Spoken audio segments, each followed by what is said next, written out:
Hello and welcome to a tips and tricks video. So today I want to cover taking just a simple box and let's do some perforations on it so that you could tear off the tabs and turn it into a display. So let's just go get one of our standard boxes here and we're going to go ahead and open that up. So here you can see the 3D of it.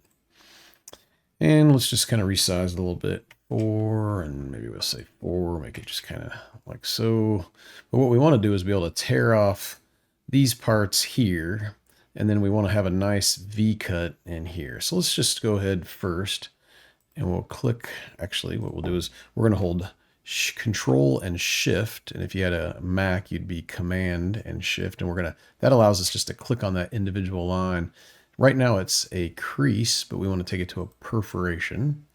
We'll do the same thing over here. So we'll come in and hold that and we'll click on that one, send it to perforation, click on this one, send it to perforation. All right, so let's go look at our 3D now, or refresh, come back a couple steps.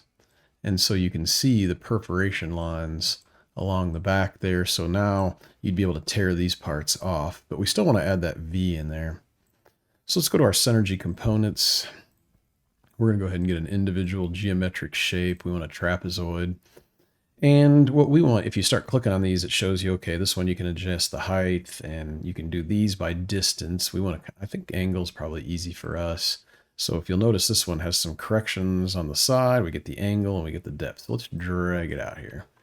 And then we'll go ahead and snap it right into there and snap it right there. Okay.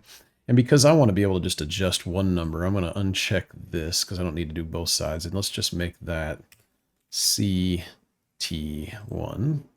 Same thing here on this angle. I'm going to uncheck that and make both those angles use the same thing. So we'll just say B angle. All right. And then we'll apply and okay. All right. So now if you'll see, we've got this cut here that's going to cut out. And if we preview that, refresh here, you'll see that we've got our cutout on there, but we want it to be a tearaway. So let's come back, and also we might want to make some adjustments on how it adjusts with the design.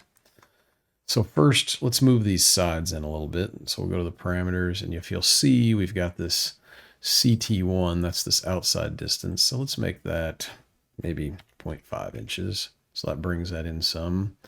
And then maybe this distance here, right now it's a number. Maybe let's take the height and let's divide it by 2 and then add, I don't know, 1 for the moment. Okay, so you'll see that comes down further in our box. And then we might want to change the angle to like 75 or, yeah, 75 actually looks pretty good. So once again, we can come and take a look at our 3D. Now we've got this nice tearaway that we can have on there. So the last thing we'll want to do is let's perforate this. So we'll come back first, and what we'll do is we're going to do our Control Shift, and let's change that one to cutting. Okay, because that's going to cut out like our normal box. And then we'll start taking these and let's move those to perforation. So there's that one, there's that one, and that one there. So once again, Control Shift. And so now if we go back and we look at our 3D and we refresh, you'll see that we've got a panel now there that can be removed. We got some tops that can be removed. So hopefully pick something up from this, and thank you for watching our tips and tricks.